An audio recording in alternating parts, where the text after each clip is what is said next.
and welcome. Good evening. You're watching Super 6 here on India Today. I'm Akshita Nandagopal. Over the next 1 hour, all the day's biggest stories coming your way.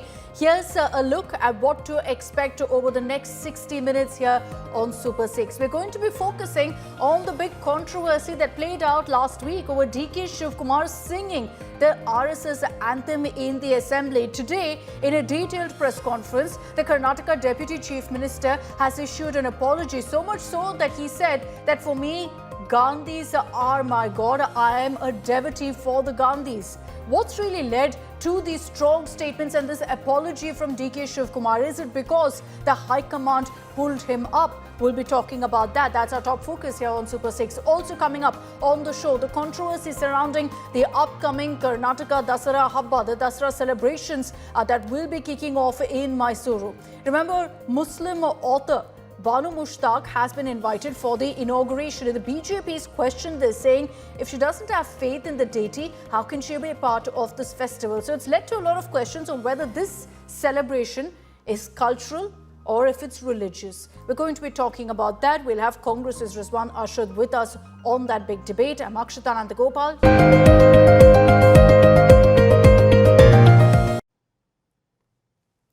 And let's begin with the details coming in from Karnataka of how Deputy Chief Minister DK Shivakumar today, in the midst of that entire controversy over singing the national anthem, breaking into, in fact, the RSS anthem, I beg your pardon, during the Assembly debate last week, has now had to apologize. In a detailed press conference, he's clarified that his act was meant to be nothing but a piece of satire, not an endorsement of the RSS ideology. So he's apologized. He's spoken about how loyal he is to the Congress. He says that he's a mere devotee and his God are the Gandhis. So obviously at this point, while DK Shivakumar is finding the need to actually come out and clarify and reiterate how loyal he is to the Congress, there are questions being asked on whether this has been triggered by some sort of rap from the High Command. Let's get your details first of what DK Shivakumar had to say in their press conference today.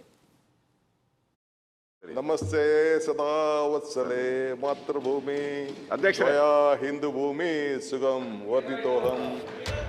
That was DK Shivakumar singing the RSS anthem inside the Karnataka Assembly last week. 5 days later, the Deputy CM has had to tender an apology for his act. I would like, if anyone has been hurt, I feel sorry for them. I think I would like to seek apology to all of them. Shivakumar on Tuesday reiterated his unwavering loyalty to the Gandhi family and the Congress as he sought to quell criticism over his recital of the RSS anthem. He also clarified that if anyone had been hurt by his comments, he would apologize, but emphasized that the apology was not due to political pressure. If anyone has been hurt, some of my party colleagues are commenting on that. I don't like to be a congressman, and I have a lot of followers and friends across the party line in different political party in the India group. I don't want to hurt anyone. I don't want to hurt their feelings. I would like, if anyone has been hurt, I feel sorry for them. I think I would like to seek apology to all of them. Shivakumar claimed he recited the RSS anthem during a discussion in the Assembly to take a swipe at the opposition leader R. Ashoka and not to praise the organization. He added that he is a devotee of the Gandhi family. From the year 1980, I started my political journey as a congressman. Some of my friends are taking a political leaf out of it and try to misuse it and try to create confusion among the public. I would like to reiterate my loyalty to the Gandhi family and the Congress party. Gandhi family cannot be questioned by anyone. I am a born congressman, I will die as a congressman. Shivakumar's apology follows criticism by his party colleagues. No, first of all, I don't want to comment on that. And second of all, we have the High Command. High Command always see what their leaders are doing or making statements and taking stand on issues like this one. So it is up to our High Command to see. If they feel that this is wrong, then they will definitely ask Shivakumar to answer. Telangana CM Revanth Reddy, speaking exclusively to India Today, defended DK Shivakumar saying that he was unnecessarily being dragged into an issue. RSS का जो भी आंतम है, जो भी ये DK Shivkumar जी पढ़ के सुना है, कोई गलती नहीं है उसमें। मैं तो नहीं कह रही गलती है, मैं तो बस पूछ रही हूँ कि आपको भी याद होगा। नहीं, याद रहना बहुत जरूरी है। आप जो सामने वाले को आप अंदाजा करना है तो उसके बारे में सब कुछ पता लगना है। The BJP and JDS hit out at Shivakumar, claiming the Deputy CM had apologized to save his chair. The JDS described the Deputy CM as a tiger in the assembly that turns into a mouse in front of the High Command. The party also circulated an image that read, "Fear of expulsion, coward DK bows down to Mother Italy." He knows what to do, when to do, what statement to give, when to sing RSS song, when to condemn RSS. He is an expert in all that. He thought he can try and confuse Hindu voters. He thought he can try and get some Hindu sympathy by doing this. But now it's naturally Congress has not taken it in the right spirit and they have made him apologize. He is saying that no one has asked him to apologize. He will not be bought by anyone. The JDS further claimed that Congress ministers belonging to Dalit community were dismissed from their posts without even being heard. A veiled dig at the recent sacking of K.N. Rajanna, who was dropped from the cabinet after a series of controversies. The KPCC president is now facing the fire not only from the opponents but from his own party leaders who have questioned his loyalty despite he bringing the party to power in the year 2023 with a thumping majority. With video journalist Madhu Sagaraj reporting for India Today, Bengaluru. Okay, let me bring in Sagai Raj, who's joining us live from Bengaluru with more details on this. Sagai, this is a controversy that had actually played out last week. And I remember right after DK Shivakumar had sang the RSS anthem in the assembly, he came out and he said that, look, there's not much to read into this. What prompted a detailed news conference today in which DK Shivakumar issued even an apology? Was he pulled up by the Congress High Command? What are you picking up from your sources?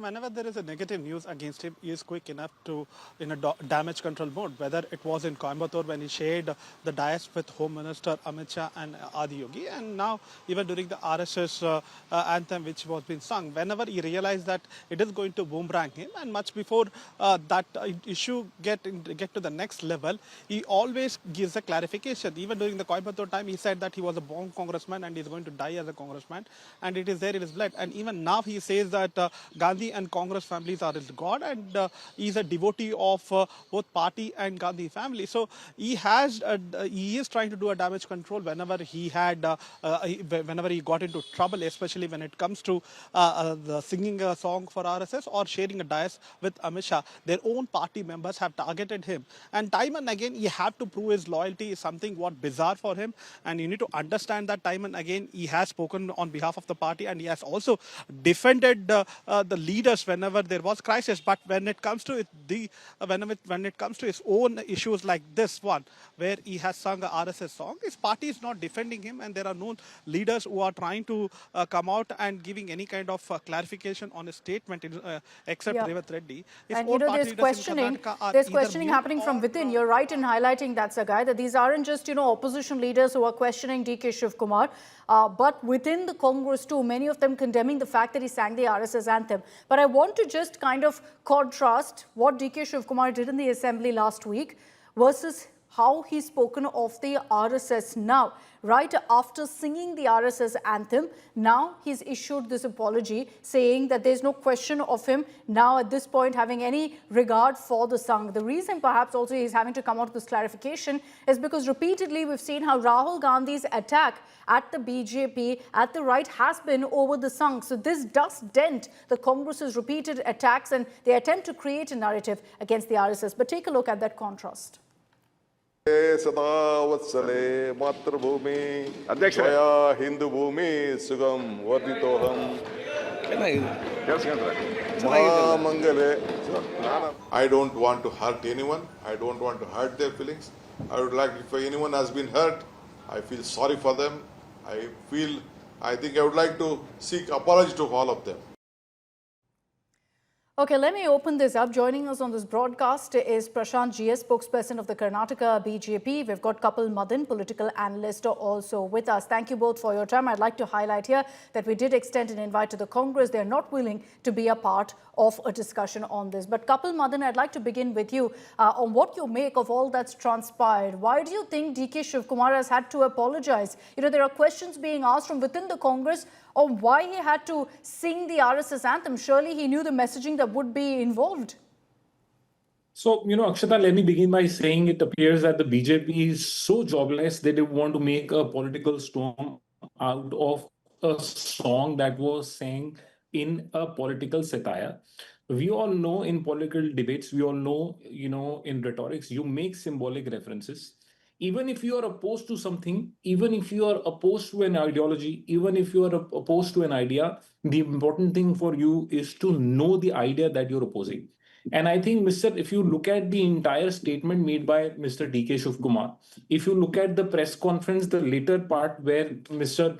DK Shivakumar has also on record has said that he's sorry if someone has been hurt, because ultimately it is not an issue, and BJP is trying to make out an issue out of a non-issue. In all debates, we do debates day in and day out in all public life. In fact, we have seen how BJP people, in fact, BJP's top leader, Atal Bihari ji, praising Indira Gandhi ji. Does that mean that Atal Bihari ji was it means it means, Kapil, that he had great respect and regard for her. So then you're expecting us to understand this as DK Shivakumar having great regard for the RSS. No, all I'm saying is all I'm trying to say is you may have a view and you may have a different political view. And in fact, it shows when Mr. DK Shivakumar came and he also on records apologized to the Congress followers and to the people who follow Congress ideology.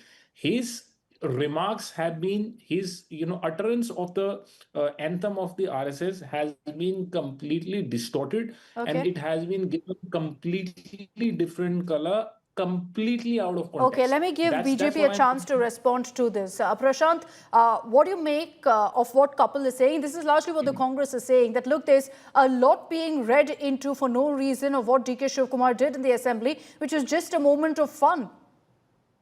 Akshata, we are not reading into anything. You look at the chronology of events. DK Shivakumar sang the RSS prayer. Thereafter, defended saying that he needs to know what RSS does, that RSS is building good institutions, they have good education institutions. He made all of that statements in public domain. And now, owing to pressure from the Gandhi family, he is forced to apologize. And he said that Gandhis are God for him. And on previous occasions, he said that when he attended the Shivratri celebrations, he said that he came here for Lord Shiva and that he's a great devotee and a Hindu and a devotee of Lord Shiva. Suddenly, a Lord Shiva devotee turns into devotee of the Gandhi family. For what reason? He knows that in Congress, he can be thrown out at any point. Like how they sacked Rajendra over a phone call. In the past, how Virendra Patil, the chief minister, was dismissed in the airport. DK Shivakumar knows that if he does not toe the line his masters have drawn in Delhi, he will be out of the party. But that, matter how many that holds good, Prashant. That holds good for every single political party, including yours. See, Akshita, you look at the statement made by DK Shivakumar, he's very clear that his intent was not to apologize, but he's apologizing. And in fact, he says that he's sorry for them, that people are hurt and he's sorry for them. So which means he really wants to say that just because they are seeking an apology, he's really feeling sorry for them that they are seeking his apology, and he says that he is apologetic about what has happened. So therefore, in the Congress, if you don't toe the line by the Gandhi family, there is nothing called high command, because even the Congress president had to stand outside and peep through the door when Priyanka Vadra had to file a nomination. And Mallikarjun Kharge has been on record saying that he has to consult the high command. The Congress president is not the high command. It is only the Gandhi family which decides, and all of them owe their allegiance only to so you're suggesting that it was pressure. Kapil, you're saying mountain being made out of a molehill. The reality is that there has been outrage from within. that there are Congress leaders currently who are questioning DK Shivakumar, and that perhaps, we don't know, but maybe that's what prompted DK Shivakumar to actually issue this kind of an apology, because he's facing heat from within. So Akshita, that's the reason why, with all humility and with all humbleness, he has came forward and he has said that if someone has misread him, if someone have taken him out of context, and that's the reason why he was not feeling shy and he has apologized. This shows what? This shows that yes, he is a firm leader. He is an old leader, and in fact, the entire Congress party stood with him. He has faced cases after cases. In a frivolous case, he was arrested by the ED. And in fact, despite everything, because we've all seen how, previously when such leaders have been facing these kind of criminal cases, they have switched sides to the BJP. And in fact, if you just do a normal research, you will find out how many people who were facing some kind of criminal prosecutions, they have they have crossed over to the BJP, and all those cases are over. Kapil, I can play for you a reaction from Mr. B.K. Hariprasad, who's questioned the need for DK Shivakumar to have sung the RSS anthem in the assembly. So yes, there are questions being asked within the party. So Akshita, that's the reason why he's apologized. In fact, you give me one reason why Mr. Dhankar has resigned. I mean, what happened till 4:30 he was in the parliament, and in the night he resigned? Did he give any explanation? Did we hear from the PM? Do you know where is he? Have you seen him making one, political statement after his resignation? Now there are apprehensions. People are, in fact, all the leaders are saying whether he is safe or not. In fact, the country would want to know. That's the culture you have there. But here you have a space where, in fact, you can't be making scathing comments and get away, Mr. Kapil Vadan. Hold your language. Okay, Prashant, go ahead. Prashant.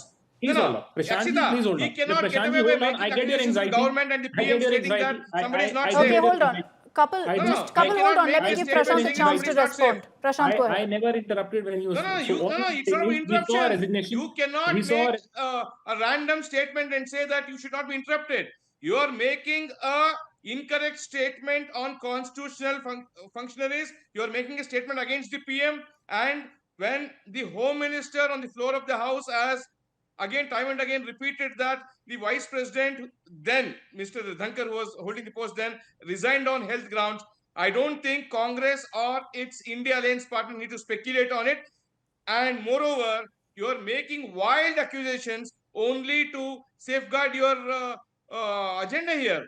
People are talking about Bangladeshi infiltrators being given positions here, and Congress is supporting them. One second, we're moving. You suddenly question. We're deviating into completely different issues. Prashant, please stick to the topic at hand. Please stick to the topic at hand right now. Please stick to the topic at hand, Prashant. The question that's constantly asked is, look, if the tables were turned, wouldn't the BJP High Command also have stepped in if there was a BJP leader who hadn't toed the party line on a certain issue? The same crackdown perhaps would have triggered an apology if the tables were turned. Akshita, it is not about if and buts. What is the party line here? You point out to me as to what was DK Shivakumar's statement in the assembly, and then the press meet after that. Couple, hold on, I'll give you a chance to respond. He made a statement that he is aware of the RSS anthem. He also sang it because he is also in the past. It is not the first time. In 2019 also he has sung it in the assembly, stating that in his childhood he has attended RSS Shaka. Therefore, when one of the leaders of a party asked him, he said, I know it, and he recited the RSS prayer. And then in the press meet following that, he said that he is aware about the education institutions that RSS has built, and he is aware that what activities RSS is into. And at no point in time, it suggested of being sarcastic. He was making a statement of fact that RSS is running good number of educational institutions and doing good for the country. And he left it there. Thereafter, the Gandhi family stepped in, and the Gandhi family took offense because Rahul Gandhi was against this idea of somebody saying RSS is doing good work. So, Kapil, this is exactly what I was referring to. What DK Shivakumar has done by breaking into the RSS anthem in the floor of the House is given leeway to the BJP to say, look, this is endorsement for the RSS. So, in that sense, does this really dent Rahul Gandhi's constant attacks at the RSS and his attempt to create a narrative against the Sangh?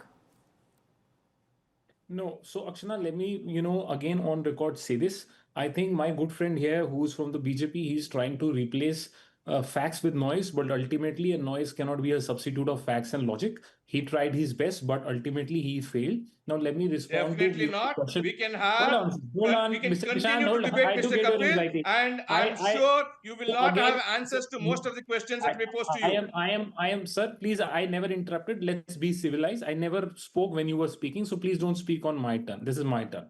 Now, let me just begin, what I said. You please go or do a simple research. Kangana Ranaut made so many remarks and she went against the party line, and thereafter she had to tender an apology. It's a fact which is documented. You do a simple research. Does that mean Kangana now is against the BJP ideology? The question is this. We all saw in 2015, our Honorable Prime Minister went to Pakistan to wish the then Prime Minister of Pakistan. Does that mean he's supporting Pakistan's ideology? If this is the logic, what my learned friend is trying to portray here, this can't be. This is absolutely No, but if illogical. that is the case, Kapil, if there is no endorsement for the RSS, Hold on. why Akshita, is hold DK on. Shivakumar having to apologize? Akshita, hold on. So that's what I am saying. He has given an apology with all utmost humility, because even if his statement has been taken out of context, despite that, if someone was hurt, he has on record said that he feels sorry for those people. He didn't meant to hurt them, and the matter should end there.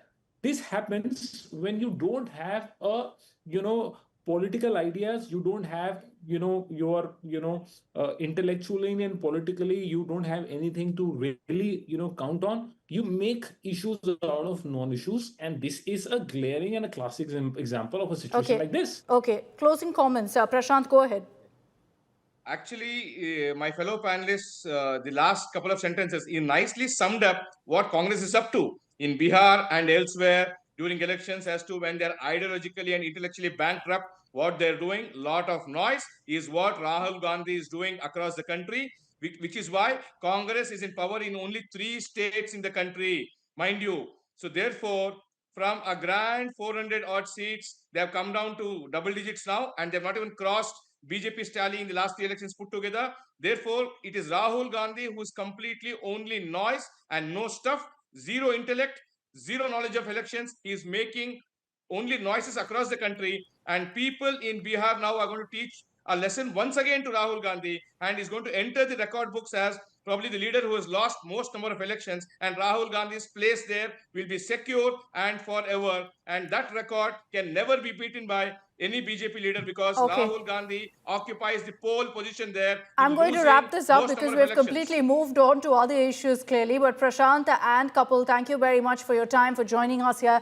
on India Today. We'll leave it to the viewers to decide what triggered DK Shivakumar now to apologize for singing the RSS anthem in the Karnataka Assembly. Now, previously, he said it was done in jest. It was just a moment that he had with the BJP leaders in the Assembly. Now he's issued an apology, saying very clearly that he's a devotee and his God are the Gandhis. We're going to continue tracking the political reactions on that, but we're sticking to news from Karnataka.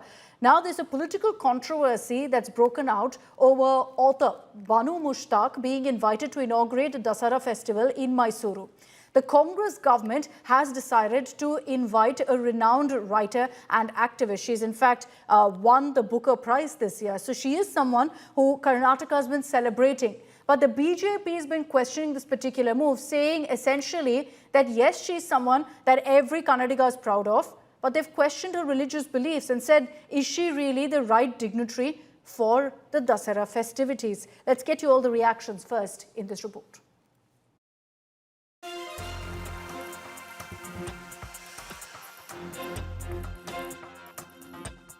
A polarizing fight over the annual Mysuru Dasara festivities. The Congress government's invite to award-winning author, the Booker Prize winner Banu Mushtaq, to inaugurate the Dasara festival has led to a political firestorm. ವಿಶ್ವವಿಖ್ಯಾತ ದಸರಾ ಮಹೋತ್ಸವ ಉದ್ಘಾಟನೆಯನ್ನು Booker ಪ್ರಶಸ್ತಿ ವಿಜೇತರಾದಂಥ ಶ್ರೀಮತಿ ಬಾನು ಮುಷ್ತಾಕ್ ಅವರು ಉದ್ಘಾಟನೆ ಮಾಡಲಿದ್ದಾರೆ. While the Congress has lauded the author's contribution, the BJP has lashed out. Why? Because of statements like these made by the author previously about the Kannada language and the state flag. ಕನ್ನಡವನ್ನ ಭಾಷೆಯಾಗಿ ಬೆಳೀಲಿಕ್ಕೆ, ಕನ್ನಡವನ್ನ ಭಾಷೆಯಾಗಿ ಬಾನು ಮುಷ್ತಾಕ್ ಮಾತಾಡಲಿಕ್ಕೆ, ಆಕೆಯ ಮನೆಯವರು ಮಾತಾಡಲಿಕ್ಕೆ ನೀವು ಅವಕಾಶನೇ ಕೊಡಲಿಲ್ಲ. ಕನ್ನಡವನ್ನ Kannada ಭುವನೇಶ್ವರಿಯಾಗಿ ಮಾಡಿಬಿಟ್ರಿ. BJP leaders have also raised questions over whether the author even believes in the Chamundeshwari deity who is worshipped in Mysuru during the Dasara festival. Banu Mushtaq ಅವರಿಗೆ ತಾಯಿ ಚಾಮುಂಡಿ ಮೇಲೆ ನಂಬಿಕೆ ಇದೆಯಾ? ನಮ್ಮ ಆಚರಣೆಗಳನ್ನು ಅವರು ಪಾಲಿಸ್ತಾ ಬಂದಿದ್ದಾರಾ? ಈ ಒಂದು ದಸರಾ ಆಚರಣೆಗೆ ಅವರನ್ನು ನೀವು ಉದ್ಘಾಟನೆಗೆ ಕರೆಯೋದಾದರೆ ಅವರು ಇಲ್ಲಿವರೆಗೂ ಕೂಡ ತಾಯಿ ಚಾಮುಂಡಿಯ ತಾನು ಭಕ್ತೆಯಾಗಿದ್ದೀನಿ ಅನ್ನೋದನ್ನು ಎಲ್ಲಾದರೂ ತೋರಿಸ್ಪಡಿಸ್ಕೊಂಡಿದ್ದಾರಾ? ಹಾಗಾದರೆ ಯಾಕಾಗಿ ಕರಿತಾ ಇದ್ದೀರಿ? वो चामुंडेश्वरी को मानती है क्या? चामुंडेश्वरी का पूजा करती है क्या? मैसूर दसरा केवल सांस्कृतिक कार्यक्रम नहीं है, वो एक धार्मिक कार्यक्रम है. BJP MP and Mysore Royal Scion Yaduvir Vadiyar has told India Today that the party is unsure about whether she shares the same sentiment for the festival. If one side these are laudable initiatives of hers, we have to wait against also some of her sayings which in 2023 have come to light recently, of her essentially insulting our Kannada flag by saying that it is part Arshna and part Kesari, part that is yellow and orange, and then saying that there is a photo of Thai Bhuneshwari on the stage and so she feels unwelcome. So these are all aspects which have come to light, which have obviously not been in line with our sentiments. The Karnataka government, however, has stood their ground, maintaining that this isn't just about religion. ಹಿಂದೆಲ್ಲ ಮಾಡಿಲ್ವಾ? ನಿಸಾರ್ ಅಹಮದ್ ಅವರು ಮಾಡಿರಲಿಲ್ವಾ? ನಮ್ಮ ಈ ರಾಜ್ಯಕ್ಕೆ, ನಮ್ಮ ಸಂಸ್ಥಾನಕ್ಕೆ ದಿವಾನರಾಗಿದ್ದವರು ಯಾರು? Sir Mirza Ismail ದಿವಾನರಾಗಿದ್ದರು. ನಾವು ಈ ನಾಡ ಹಬ್ಬಕ್ಕೆ ಯಾವ ಜಾತಿ ಧರ್ಮ ಇವೆಲ್ಲ ನೋಡೋದಿಲ್ಲ. ಅನೇಕ ಎತ್ತರದ ಸಾಹಿತಿಗಳು, ಸಮಾಜದ ಮುಖಿಯಾದಂತಹ ವ್ಯಕ್ತಿಗಳು, ಎಸ್.ಎಂ. ಕೃಷ್ಣ ಅವರು, Nisar ಅಹಮದ್ರವರು,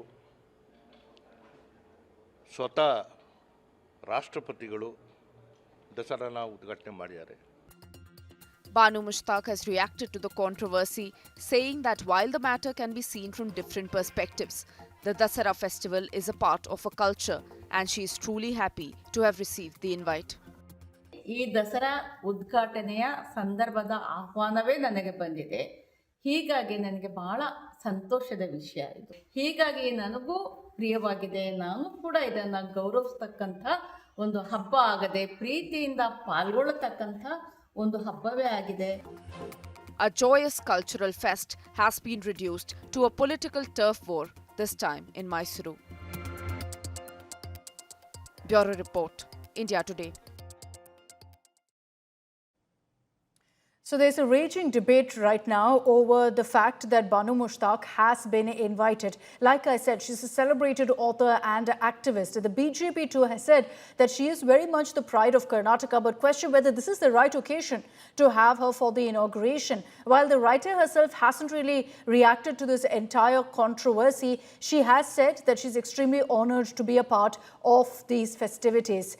Mind you, that amid all of the issues that the BJP is raised over Banu Mushtaq being chosen, one of it is that they are saying the celebration of Dasara is the celebration of the goddess Chamundeshwari in Mysuru. So they're saying, how can someone who doesn't believe in goddess Chamundeshwari, who doesn't believe in her power, how can she be a part of these festivities? Let me bring in Sagai Raj for more details on this. Sagai, what is the Congress saying really at this point? Is the government considering a rethink, keeping in mind the controversy? Has Banu Mushtaq reacted? Banu Mushtaq has reacted, stating that whether it is the festival of Chamundeshwari or it is the festival of state, she has equal respect for the two sets of people. And yes, she has also said that she is more than happy to be a part of this particular inauguration program. Whereas the BJP claims that she has not given any kind of respect to Kannada language and Bhuvaneshwari. Remember, they have compared to Hindu goddesses as Bhuvaneshwari. So she had questioned that particular act of Karnataka, stating that when you have language to Bhuvaneshwari, it is going to hurt the sentiment. Sagai, we're having a bit of a problem with your line. We'll come back to you, but thank you for the moment for joining us. So also on this broadcast, joining us here on Super 6 is Rizwan Arshad, Congress MLA. Thank you very much, Rizwan, for your time. Good evening. What's your response to the BJP's criticism here of why Banu Mushtaq has to be a part of the Dasara festivities? They're saying that, she's someone who doesn't have faith in Goddess Chamundeshwari. So how can she be a part of the inauguration? Why not? Why should Banu Mushtaq not be inaugurating it? She is a Kannadiga. She is a prolific writer in Kannada, and she has made us proud by winning a Booker Prize, right? And she is the cultural ambassador for our state. And those people who are objecting, they are trying to communalize, polarize a state festival. Dasara is not a religious festival alone. It is a state festival. Nadahabba. I belong to Mysore city. I know that each and every citizen of Mysore, be it Hindu, Muslim, Christian, whatever caste, whatever religion we belong to, we all gather together and we celebrate this festival. So BJP seeing that through communal lines itself is unfortunate. And just because Banu Mushtaq is a woman, and she is a woman with her own right in a social circle and social sphere, and her own, intellectual and her writings are known for standing up to strengthen the woman position in the society. So she has not written that in the angle of a Hindu woman or a Muslim woman. Sure. She has been very vocal, very critical of many things happening in the Muslim society too. So what better person than Banu Mushtaq to come and inaugurate? And Dasara is a Nadahabba for us. Nadahabba means it's a state's festival for us. It doesn't belong to I take your point, one Rizwan, sect that or this is one a Nadahabba, but also going beyond that, there is a certain aspect of Dasara that started off as a Hindu festival. It coincides with Vijay Dashmi. It's the celebration and the worshipping of Goddess Chamundeshwari, which is an important aspect also of the Dasara festivities in Mysuru. Can one just look away from that particular aspect of the festivities? Not really. Of course, I mean, if the government curtails the puja, if the government curtails the festivities which includes the puja of Goddess Chamundeshwari or any other rituals, then anybody can object to it. The government, as usual, is conducting the festival with the same traditions, with the same festive spirit, and all the pujas, all the rituals are being conducted by the government. So where is the objection to? She is inaugurating the festival. The festival is conducted with all the same cultural, chronology, whatever is going to happen. So there have been many other. I also vaguely remember Nisar Ahmad inaugurating the festival of Dasara earlier. There was no issue. Okay. Nobody made it into a Hindu or Muslim issue. Dasara is an international festival today. International tourists come to witness the festival. Okay. It is a proud moment for each and every Kannadiga, especially in Mysore. And Kannadigas include Hindu, Muslim, Christians, everyone. It cannot just be a religious language, or it cannot just be a language of particular people or a culture. Okay, so a festival of culture, not a religious festival, is what you're saying. But Rizwan, shared culture and The fact that you've referred to this as a Nadahabba, state festival, and said that, this is a celebration that brings Kannadigas together. Another point of contention which the BJP has raised here is what, in fact, Banu Mushtaq had said in 2023. I'll just read that out for you. When she had said that the appropriation of Kannada as goddess Bhuvaneshwari draped in yellow and red, the colors of turmeric and vermilion, was exclusionary to people like her, referring to her religion. Is that something you agree with? When she says that, the colors of, she's referring to, of course, the Karnataka state flag. Being a Kannadiga, to be a Kannadiga, it doesn't require you to follow a particular kind of a ritual or a particular kind of a belief system. You can be Banu Mushtaq and be Kannadiga. You can be somebody else and also be Kannadiga. So Banu Mushtaq has her own view how she wants to be a Kannadiga, and somebody else has their own view. And as long as they don't oppose it, there is no contradiction, right? No, but when she says Kannada's treated me as an outsider of Karnataka state, she has made. When she says Kannada didn't grow as a language, she has brought Kannada into international. No, she herself has represented as a Kannadiga at the international stage. She has brought so much of, the Kannada language is in mainstream in the world today. It is her contribution. So we cannot see people with a particular lens, and that is what BJP is trying to see and trying to create controversy in each and everything, which includes people, which assimilates people, keeps them together. Tell me on one issue BJP has spoken which brings people together, integrates them. No, BJP has always spoken in a manner where they divide the society. So today our government is not bothered what BJP says. Okay. We know what it is. We have conducted Dasara festival for n number of years. We have been in power for last, out of 79 years, we might have been in power for 50 years in Karnataka.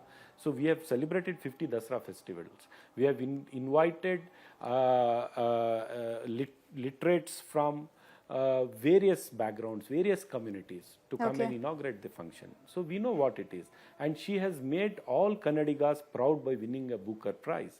And the BJP did not show a simple courtesy to welcome her prize, to congratulate her.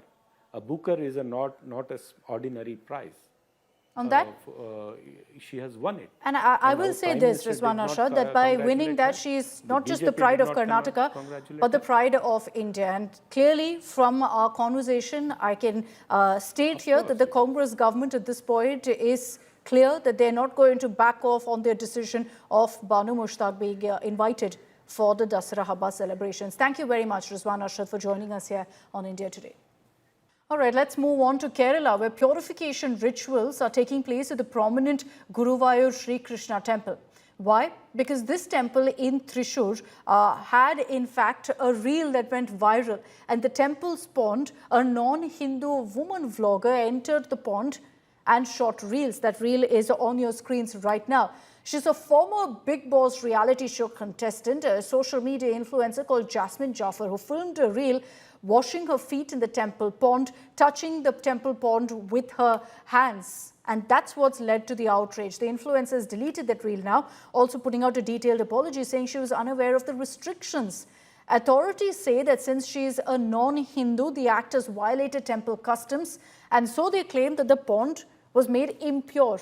Since the reel was filmed 6 days ago, these rituals will include a repeat of 6 days of puja. Entry to devotees has been restricted until then.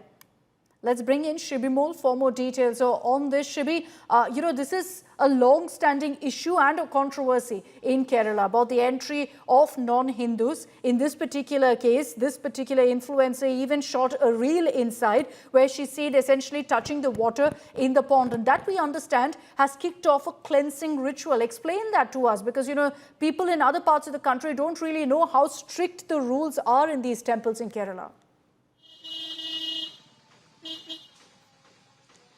Well, Akshata, in Kerala, a lot of temples do not have such restrictions, but Guruvayur temple is probably the most prominent temple in Kerala that has this particular restriction where it doesn't allow non-Hindu people to enter the temple premises.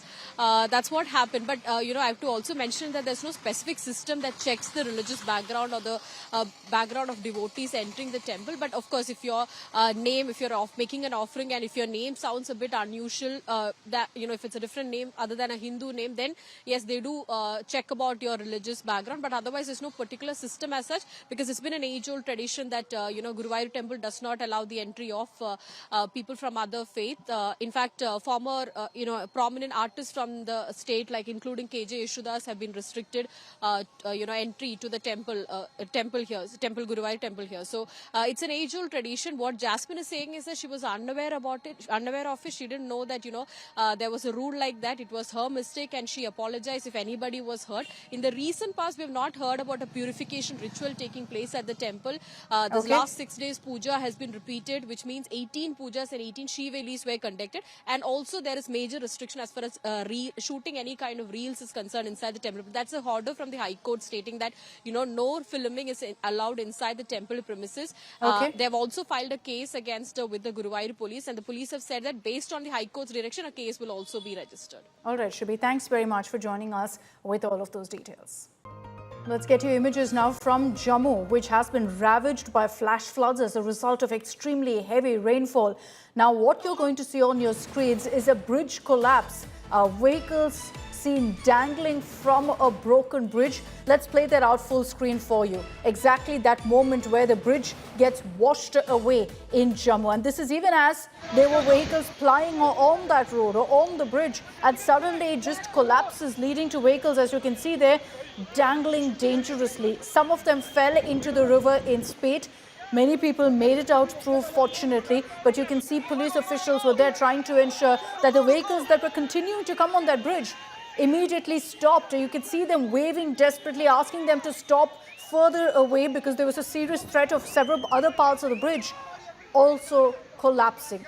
All around the chaos, with you can see on your screens, and the river there in spate, swollen, reaching almost right up to that road. And so anyone who falls through that particular road cave-in is going to be in serious trouble. We understand that the area has now been cordoned off, but this was right when the bridge collapsed.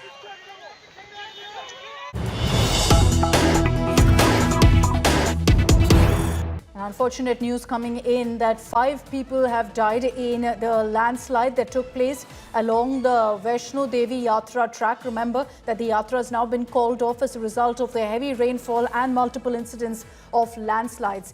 We understand that 14 people have been injured, and the unfortunate news we're getting in now is that 5 people have also died in this tragedy. We've seen in the last many weeks multiple such landslides, multiple such flash floods, which has really led to questions about what's happening as far as weather patterns go in parts of North India, whether it's Himachal or Jammu now. People struggling right now to predict what's coming next. Many of their homes washed away, and landslides also taking place. This is the time when you see a lot of these religious tours taking place, religious yatras, and devotees struggling as a result. Now the Vaishno Devi Yatra has been closed off, keeping in mind the inclement weather. There will be questions about why there was no prediction of this and why this wasn't shut off earlier to avoid this kind of a tragedy. But a landslide taking place along the Yatra route, leading to 5 deaths.